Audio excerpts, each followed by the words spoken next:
දුවේ පුතේ. ඔන්න අදත් සුපුරුදු පරිදි මම තවත් පාඩමක් අරගෙන ආවා. අද අපේ පාඩම තමයි සිංහල පොතේ 4වෙනි පාඩම. ඔයි රයිරේ ඔයි රාමා. ලස්සන පාඩමක්. දුවේ පුතේ ඔයාලා විවිධ භාෂා අහලා ඇති. විශේෂයෙන්ම ප්‍රාදේශීය ව්‍යවහාර. මොනවද ප්‍රාදේශීය ව්‍යවහාර කියන්නේ?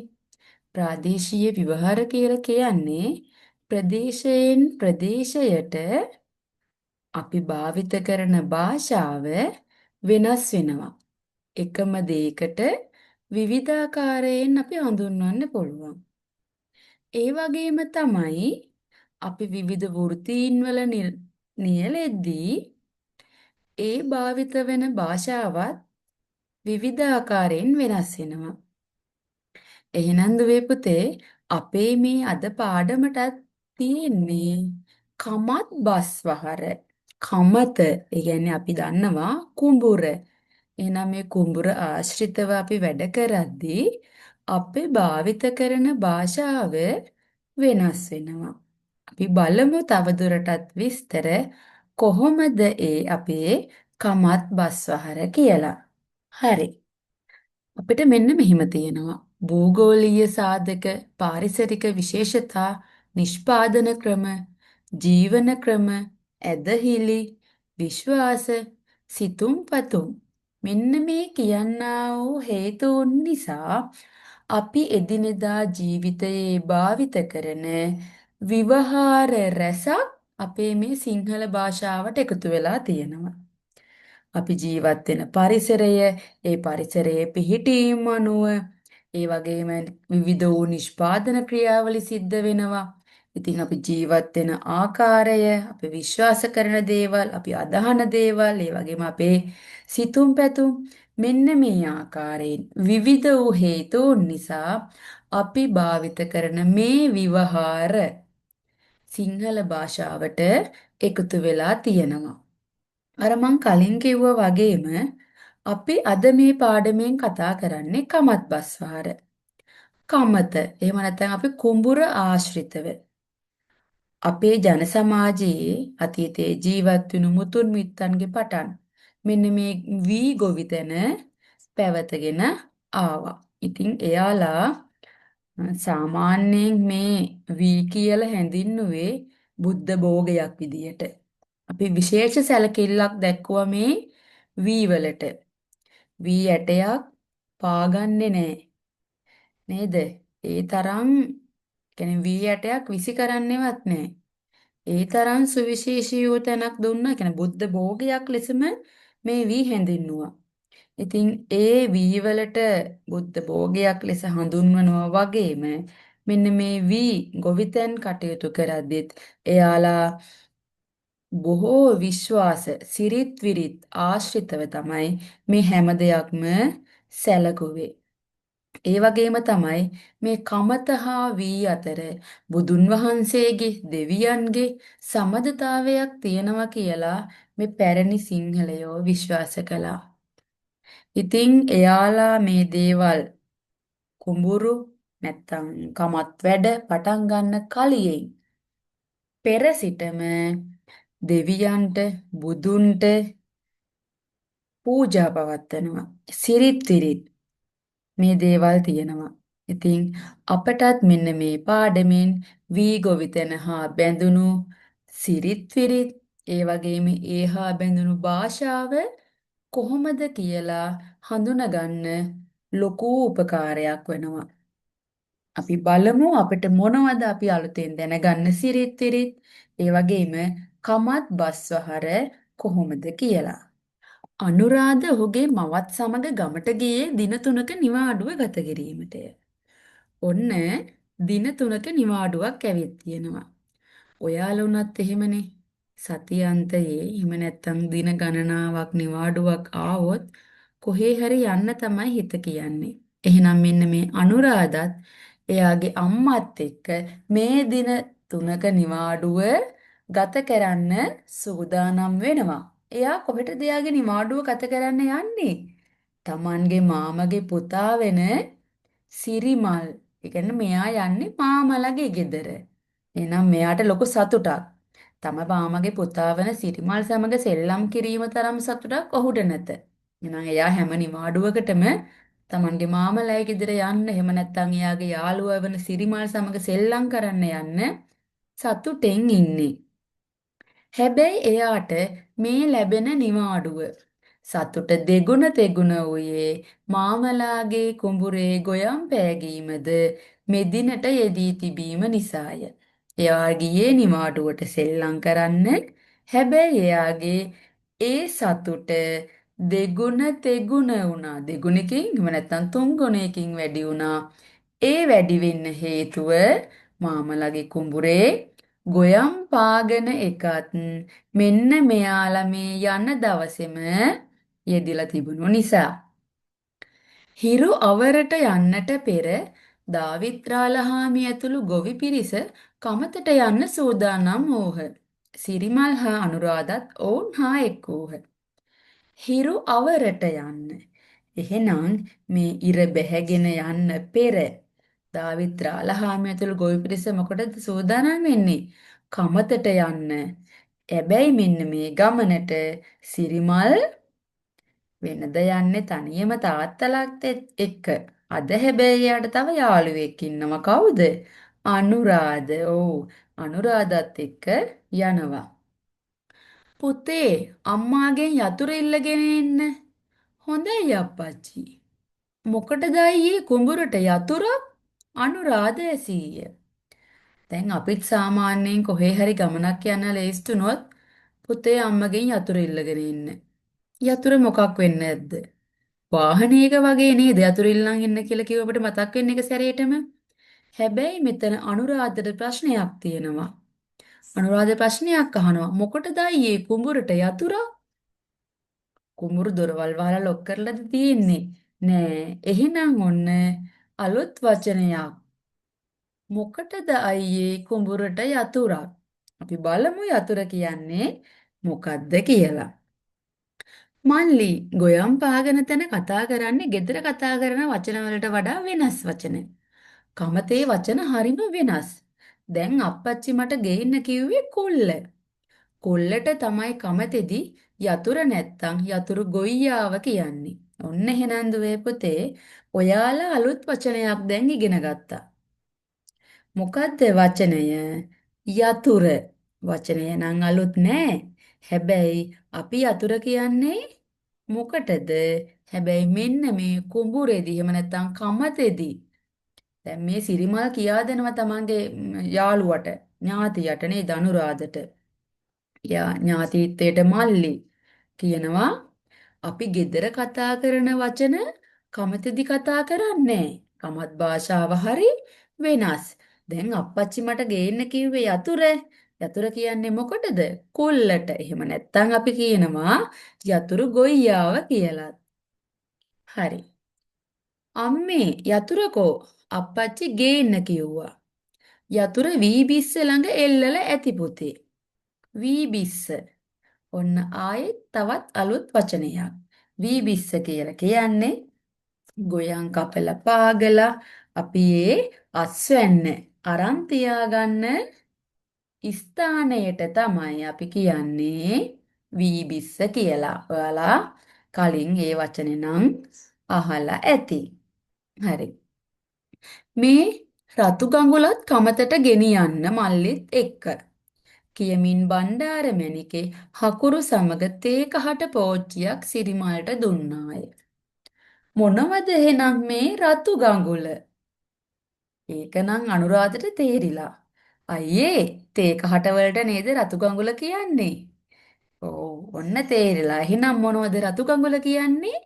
තේ කහට වලට. ඔව් මල්ලි හකුරු වලට කියන්නේ රස බෝය කියලා. අපි ඉක්මනට යමු. දැන් අප්පච්චි අරක් වලේ අරක් වස්තු තැන්පත් කරන්න ලෑස්ති වෙනවා ඇති. එහෙනම් ඔන්න දුවේ පුතේ ඔයාලා තවත් වචනයක් ඉගෙන ගත්තා. රතු ගඟුල. රතු ගඟුල කියන්නේ තේ කහට වලට ඒ වගේම තමයි රස බෝය. රස බෝය කියන්නේ හකුරු වලට. දැන් අප්පච්චි අරක් වලේ අරක් වස්තු තැන්පත් කරන්න ලෑස්ති වෙනවා ඇති. අරක් වල මොනවද මේ අරක් වස්තු? අරක් වලේ අරක් වස්තු තැන්පත් කරන්න ලෑස්ති වෙනවා. ඔන්න දැන් තවත් වචනයක්. දැන් අනුරාධට ප්‍රශ්නයක්. අයියේ කමතේදී මට අරක් වල පෙන්වන්න හොඳේ. කමත අසලට පැමිණ තේ කහට සහ හකුරු භාජනය මැස්ස මත තැබූ සිරිමල් අනුරාධගේ අතින් අල්ලා ගත්තේය. මල්ලි ගොයම් පාගන්න පැදුරු එලලා තියෙන තැනට කියන්නේ පාවර කියලා. දැන් මේ සිරිමල් අනුරාධගේ අතිනුත් අල්ලගෙන මේ අනුරාධට මේ කමතේ තියෙන ඒ යම් යම් කාර්තව්‍යයන් ස්ථාන උපකරණ වලට කියන නම් ආදිය පැහැදිලි කරන්න යන්නේ. ගොයම් පාගන්න පැදුරු වෙල්ල තියෙන තැනට කියන නම් මොකද්ද? පාවර.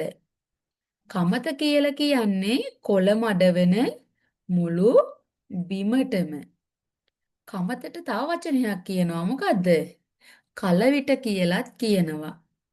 අර කමත මැද අප්පච්චි ඉන්න තැන තමයි අරක් වල තියෙන්නේ. යමු එතනට. එහෙනම් අපි එතනට ගිහින් බලමු මොකද්ද මේ අරක් වල සහ අරක් වස්තු මොනවද කියලා. අප්පච්චි මේ අනුරාධ මල්ලිට අරක් වල ගැන කියලා දෙන්නකෝ. ඔන්න දැන් සිරිමල් ඒ කාර්යය බාර දෙනවා තමන්ගේ අප්පච්චිට. එන්න පුතේ. ගොයම් කමතෙත් තියෙන නැකත ළඟයි. ඔන්න ගොයම් ටිකක් අරන් කමතෙන් තියෙන නැකතත් ළඟා වෙලා තියෙන්නේ. මෙන්න මෙතන තමයි අරක් වල කියමින් ඔහු කමත මැද අරක් වල මත තැන්පත් කරන්නට සූදානම් කර ඇති අරක් වස්තු ගැනද පැහැදිලි කළේය. දැන් අරක් වලක් මුලින්ම මේ කමත මැදින් තියන්න ඕන මොනවද? ගොයම් ටිකක්. ඉතින් ඒකටත් නැකත ළඟ එන ඒවත් එක්කම දැන් මේ අරක් වල ගැන අරක් වස්තු සූදානම් කරන්නත් ඕන. දැන් ඒව ගැන පැහැදිලි කරලා දෙනවා. මුලින්ම කහ වතුර ඉහලා හඳුන් කිරි පැන් ඉහළ තමයි නිදන් වස්තු තියන්නේ. කහ වතුර ටිකක් ඉහලා හඳුන් කිරි පැන් ඉහළ තමයි මේ නිදන් වස්තු තියන්නේ. පිරිසිදු කිරීමේ සංකේතනේ පිරිසිදු කරනවා. අරක් වලමැද ගොන් කණුව හිටවෙනවා. මේව තමයි අරක් වස්තු. මේ කටුහක් බෙල්ලට කියන්නේ අරක් බෙල්ල කියලා. මේ ඖෂධ පොට්ටනියට කියන්නේ අරක් මුත්ත කියලා. යකඩ කෑල්ලකුත් තැන්පත් කරන්න ඕන. ඒ නිසා තමයි අපි මේ ලියන්නාව තියන්නේ. කියමින් දාවිත් රාලහාමි දෑකැත්තක් පෙන්වීය. බුලත් සහ පුවක්ද එතනින් තැබූ ඔහු. ඒ කියලා කියන්නේ පුතේ මෙතන මේ අරක් වස්තු තැන්පත් කරනවා. එතෙන්දී කටු හක් බෙල්ලෙක් ඉන්නවා. ඒකට අපි කමතෙදි කියන නම තමයි අරක් බෙල්ලා. ඒ වගේම ඖෂධ පොට්ටනියක් අපි ඔය අරක් වස්තු වලට තැන්පත් කරනවා. ඒකට කමතෙදි කියනවා අරක් මුත්ත කියලා. ඒ වගේම තමයි යකඩ කෑල්ලකුත් මේ අරක් වස්තු වලට තැන්පත් කරන්න ඕන. මෙන්න මේ යකඩ කෑල්ල වෙනුවට තමයි දෑකැත්තත් අරගෙන තියෙන්නේ. මේ දෑකැත්තට කමත් භාෂාවේ හඳුන්වන්නේ ලියන්නාව කියලා. මොනතුවේ පුතේ එහෙනම් ඔයාලට අලුත් වචන ගොඩක්. ඒ කියන්නේ කමතේදී භාවිත කරන කමත් බස්වහරක්. වචන ගොඩක් ඔයාලා ඉගෙන ගන්නවා. හරි. පුතේ මේ සේරම අපේ චාරිත්‍ර. පාවර ආරක්ෂා කරන්නටයි මේ සිරිත් කරන්නේ. එහෙනම් මෙයාලා මේ පැරණි සම්ප්‍රදායෙන් අරගෙන එන මේ සිරිත් නැත්නම් චාරිත්‍ර කරන්නේ මොකටද? මෙයාලගේ මේ කමත නැත්නම් අපි කියනවා පාවර කියලා ආරක්ෂා කරගන්න. දැන් වෙලාව හරි. පුතාලා පාවරෙන් එහාට වෙලා බලාගෙන ඉන්න. දාවිත් රාලහාමි අරක් වස්තු නිදන් කර වැඳුම් පිඳුම් ආරම්භ කළේය. ඔන්න දැන් අපි මේ අරක් වලේ තැන්පත් කරන අරක් වස්තු ටික සූදානම් කරලා තියෙන්නේ මේ හැම එකක්ම අපි තැන්පත් කරන්නේ මොකටද? මේ අපේ පාවර ආරක්ෂා කරගන්න ඕන නිසා. එහෙනම් දැන් අපි මේ දේවල් නිදන් කරන්න අපිට වෙලාව ආපු නිසා පුතාලට අර පාවරෙන් එහාට ගිහිල්ලා මේක බලාගෙන එන්න කියලා දාවිත්‍රාලහාමි අරක් වස්තු නිදන් කරන්න වැඳුම් පිදුම් ආරම්භ කළා. අන්න අයියේ මාමා අලු වලින් මොකද්ද අඳිනවා? අනුරාධට ප්‍රශ්න ගොඩයි දැන් අද. අලුත් ඉස්සෙල්ලාම ලබන අත්දැකීම් ටික. ඒ අඳින්නේ කමත් යන්තරේ. ඔය යන්තරේට අටමගල කියලත් කියනවා. ඒ වගේම තව කියනවා අලුහං වඩනව කියලත්. අර ලොකු ගොයම් ගොඩ ළඟට යමු අයියේ. එතනට දැන්ම යන්න බැහැ. ඒ ගොයම් ගොඩට කියන්නේ වටමළුව කියලා. ඒ වගේම තමයි. ඒ කියන්නේ ගොයම් එකතු කරපු ස්ථානේ. එතෙන්ට ඒ ගොයම් හැම ගොයම් ටිකම ගෙනල්ලා එතනින් තියලා තියෙන්නේ. මෙන්න මේ ගොයම් ඔක්කොම තියපු ස්ථානයට තමයි වටමළුව කියලා කියන්නේ. එහෙම නැත්නම් එතෙන්ට කියනවා ගොයම් කොළය කියලා. ගොයම් කොළය කිව්වට එක පඳුරක තියෙන එක චූටි කොළයක් නෙවෙයි. මේ ඔක්කොම එකතු කරපු මහා විශාල ගොඩට තමයි ගොයම් කොළය කියලා මේ හඳුන්වන්නේ. ඔයා බලාගෙන ඉන්නකෝ දැන් අප්පච්චි මොකද කරන්නේ කියලා. දාවිත්‍රාලහාමි වටමළුව වෙත ගොස් එහි හතර පැත්තෙන් උප්පිට බැගින්ගෙන අරක් වල වසාගෙන ඇති සුදු පිරුවටය මත තබා වී කරල් අතින් පොඩි කර ගොයමින් වෙන් කරගත් වී ඇට කමත පුරා ඉස්සේය. ඔන්න අලුත් වචනයක් අපිට තවත් හම්බ වුණා. මොකද්ද? උප්පිඩ. මොකද්ද උප්පිඩ කියලා කියන්නේ? අතට හසුවන ප්‍රමාණයක ගොයම් මිටක්. මොකක්ද උප්පිට කියලා කියන්නේ? අපේ අතට ගොයම් ටිකක් අල්ලලා ගන්නකොට අපේ අතේ යම් ප්‍රමාණයකට ගොයම් ටිකක් අහු වෙනවා. අන්න ඒ අහුවෙන ගොයම් ප්‍රමාණයට තමයි ගොයම් මිටට තමයි අපි උප්පිඩ කියලා කියන්නේ. එහෙනම් මේ දාවිත්‍රාලහාමි අර ගොයම් කොළය වටේට එහෙම නැත්නම් වටමළුව වෙත ගිහිල්ලා හතර පැත්තෙන් අර උප්පිඩ බැගින් තමන්ගේ අතට හසුවන ප්‍රමාණයේ තරම් ගොයම් මිට ගෙනල්ලා වටේට තියලා අරක් වල සුදු පිරුවට ඒ කියන්නේ සුදු රෙදි කැබැල්ලකින් තබලා වසලා වහලා වී කරල් අතින් අරගෙන පොඩි කරලා අර කරලෙන් වී යට වෙන් කරලා කමත පුරා ඉස්සා. ඇයි අයියේ කමත පුරා වී ඉහින්නේ? ඒකත් චාරිත්‍රයක්. ඒකට කියන්නේ බැත වඩනවා කියලා. කමත පුරා වී යට ඉහින එකට කියන්නේ බැත වඩනවා කියලා. හැබැයි කමතේදී වී වලට කියන්නේ බැත කියලා. දැන් වටමළුවේ ගොයම් පාවරට ගෙනෙයි.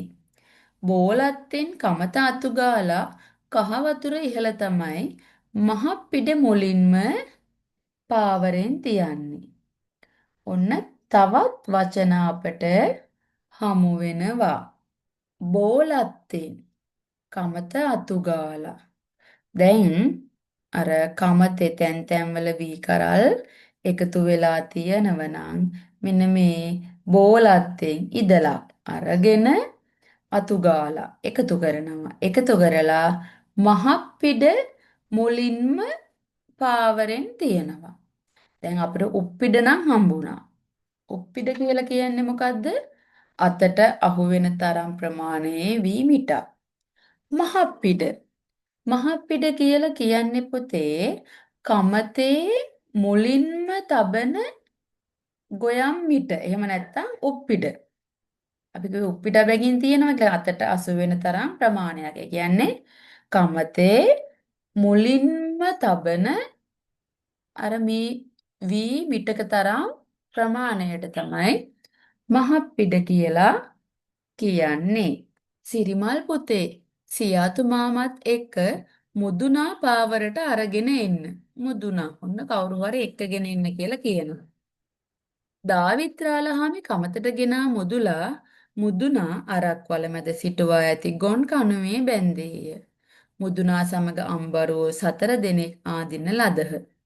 දාවිත් ඇතුළු ගොවි පිරිස පාවරට වැඳ කොළගොන් ගැහිම ආරම්භ කළහ. අම්බරුවන් දක්කමින් ගොයම් මැඩීමට ආසාවෙන් බලා සිටි අනුරාධ සිරිමල් සමග පාවරයට පය තැබීය. දැන් ඔන්න දාවිත් රාලහාමි මුදුන අරගෙන එන්න කියලා කිව්වනේ. එහෙනම් කමතට ගෙනාපු මුදුනා අරක් වල මැද කලින් කිව්ව නේද ගොන් කණුවක් බැඳලා තියෙන්නේ කියලා. මෙන්න මේ ගොන් කණුවේ අර ගෙනාපු මුදුන බැඳා. මුදුන සමග තව ගොන්නු එහෙම නැත්නම් හරක් අම්බරුව කියලා අපි කමතේදී හඳුන්වන්නේ. හරක් 4 දෙනෙක් එකට ඈඳුවා. දාවිත් ඇතුළු ගොවි පිරිස පාවරට වැඳලා කොළගොන් ගැහිම ආරම්භ කරනවා. එහෙනම් දැන් මෙයාලා මෙන්න මේ කමතට ඇවිල්ලා වැඳලා කියලා ඇතුල් වෙලා ඔන්න දැන් වැඩ ආරම්භ කරනවා. එන්න මල්ලි අපි ගොන්කාරයෝ වෙමු. කියමින් සිරිමල් කෙවිට අතට ගත්තේය. අනුරාධගේ අතටද දිග කෝටුවක් දුන් සිරිමල් මල්ලිත් මේ කෙවිට ගන්නයි කියමින් ඕසේ ඇඳීම ආරම්භීය. අඳුරේ හඬ වෙල්ලි අය පුරා දෝංකාර දෙන්නට විය.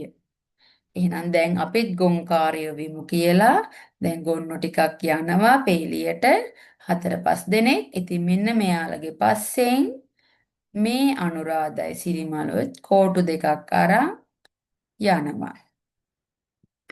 හෝ අම්මා යාන් අප්පා ඔයි රයිරේ ඔයි රාමා කොළ මැඩපාන් හොයි රාමු.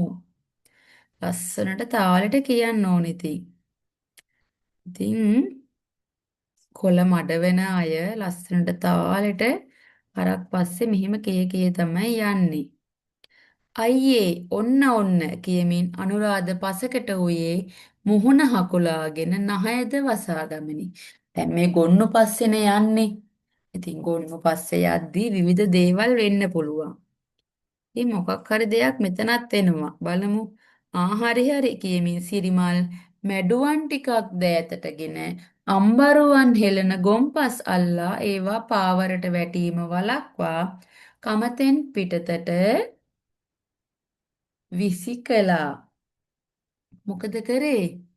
මැඩුවන් ටිකක්. මැඩුවන් කියන්නේ මොනවද? පිදුරු.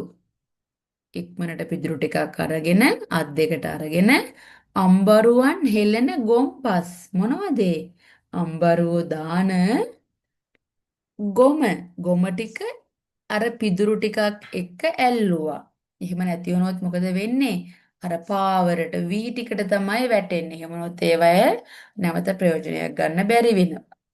අන්නේ නිසා ඒවා පාවරට වැටෙන්න නොදී කමතෙන් පිටතට විසිකලා. අයියෝ මල්ලි ඒවට කැත හිතල බෑ. ගොම්පස් පාවරට වැටෙන්න දෙන්නේ නෑ. බැතට ගොම්පස් වැටෙන එක හොඳ නෑ. අන්න මල්ලි අර කලාතයා පාවරයෙන් පිට යන්නේ. ඌව මෙහාට ගන්න. හරි. ඉස්සෙල්ලා දැන් මේ අයියා මලව දෙන්න දැන් මේ ගොම්පස් අල්ලලා දැන් ගොන්නුන්ගේ පස්සේ යනවනේ ගොන්කාරයෝ වෙලානේ. හැබැයි දැන් අර අනුරාධර ටිකක් කැතයි වගේ නේද ගොම අල්ලන්න. හැබැයි සිරිමල් එහෙම නෑ. සිරිමල් කියනවා අයියෝ මල්ලි. ඒවට කැත හිතලා බෑ. ගොම්පස් පාවරට වැටුනොත් මේ වී වලට බැතට වැටෙන්න දෙන්න හොඳ නෑ. අන්න ඒ නිසා තමයි අපි එහෙම දේවල් කරන්නේ. අන්න අර කලාතිය පාවරෙන් පිට යන්නේ. ඌ මෙහාට ගන්න. එහෙනම් මේ එක දිගට 5ක් විතර ගොන්නු බැඳලා මේ පොළ මැඩීම සිදු වෙන්නේ. හැබැයි මේ කලාතයා නමක් නේද? යන්නේ පාවරෙන් පිට. ඌ ඇතුළට ගන්න ඕන. කවුද අයියේ කොහෙද කලාතයා ඉන්නේ? කොහෙද අහනවා කලාතයා. මුලින් කියලා දුන්නේ නෑනේ අපි නේද?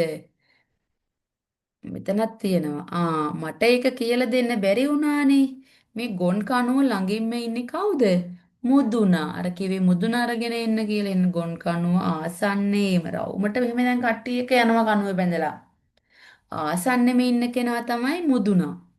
එයා තමයි මේ අ, කණ්ඩායමේ නායකයා වෙන්නේ. ඊළඟට ඉන්නේ කොළමුත්තා.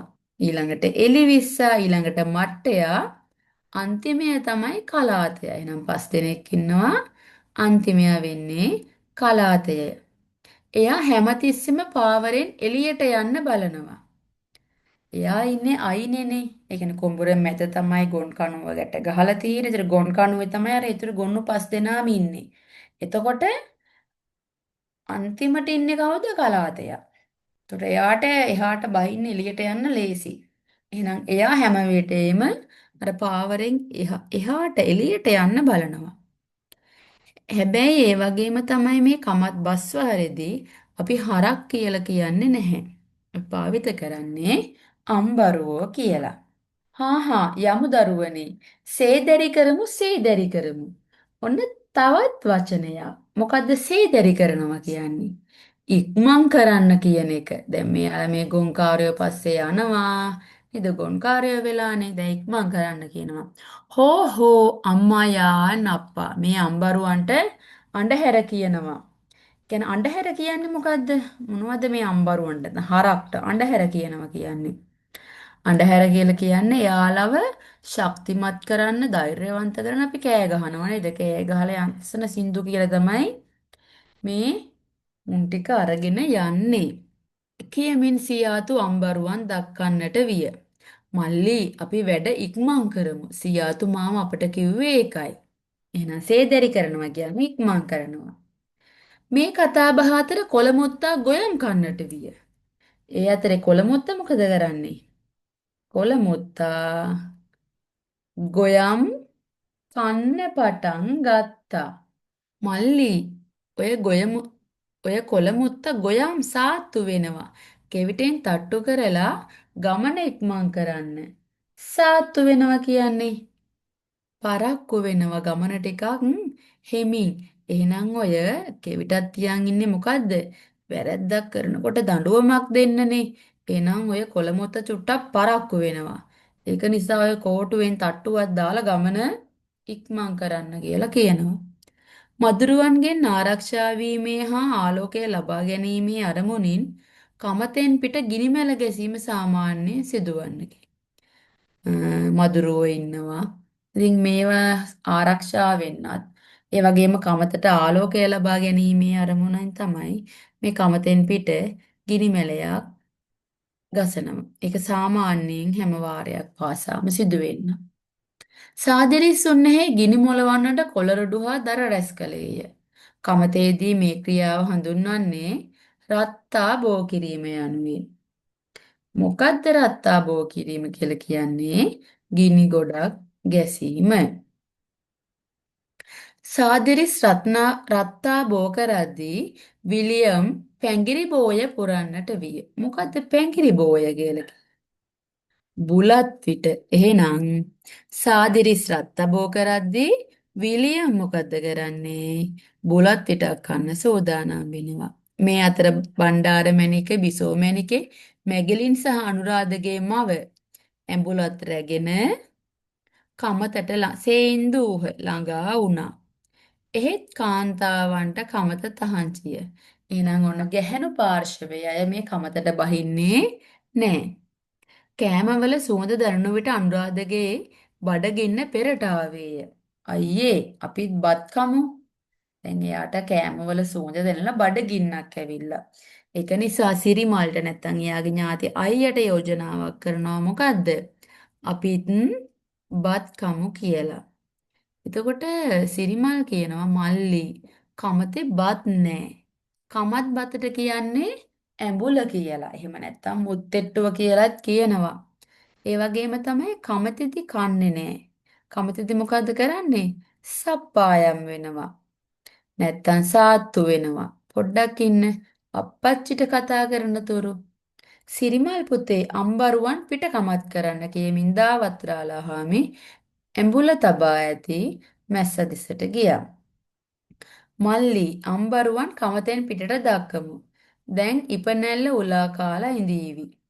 සිරිමල් මෝල් කඩෙන් අම්බරුවන් කුමරට දක්කා ඇඹුල් රස බලන්නට ආවේ අනුරාධද සමගෙන්. මල් පාවර කරන්න කලින් සප්පායන් වෙමු. මැණිකේ ඇඹුල පේ කරා නම් මොනවද ඇඹුල පේව් කරනවා කියලා කියන්නේ? කමතේදී ආහාර බෙදීම ආරම්භ කිරීම. හොඳයි කියමින් දාවිත්‍රාලහාමි කුඹල් ගෙඩිය අතට ගත්තේ. එහි වතුර පිරී ඇද්දැයි දැන ගැනීමට කුඹල් ගෙඩිය කියන්නේ කල ගෙඩිය. ඒකේ වතුර අතට ගත්තා. ඒ කල ගෙඩිය අතට ගත්තා. ඒකේ වතුර තියෙනවද කියලා බලන්න. බණ්ඩාර මැණිකේ ඇඹුල බෙදීම ආරම්භ කළාය.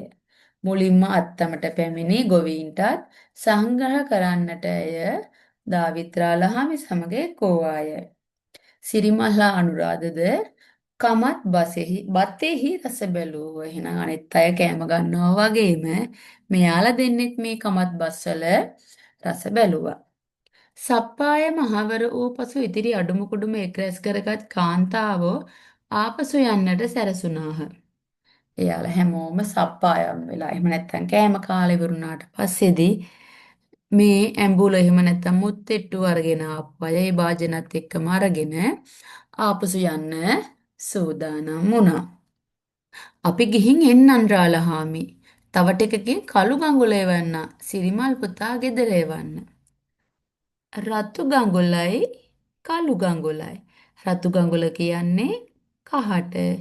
කළු ගඟුල කියන්නේ කෝපි වලට. මැණිකේ හීල් අඩුක්කුවට කිරි කබලු ටිකක් සූදානම් කරගන්න. හීල් අඩුක්කුව කියලා කියන්නේ පුතේ උදේ ආහාරය. කිරි කබලු කියලා කියන්නේ ආප්ප. හෙට උදේ ආහාරයට ආප්ප ටිකක් හදමුද කියලා තමයි ඔන්න අහන්නේ. හොඳයි රාලහාමි. අයියේ මොනවද කිරි කබලු කියන්නේ? උදේ කෑමට කමතිද කියන්නේ හීල් අඩුක්කුව.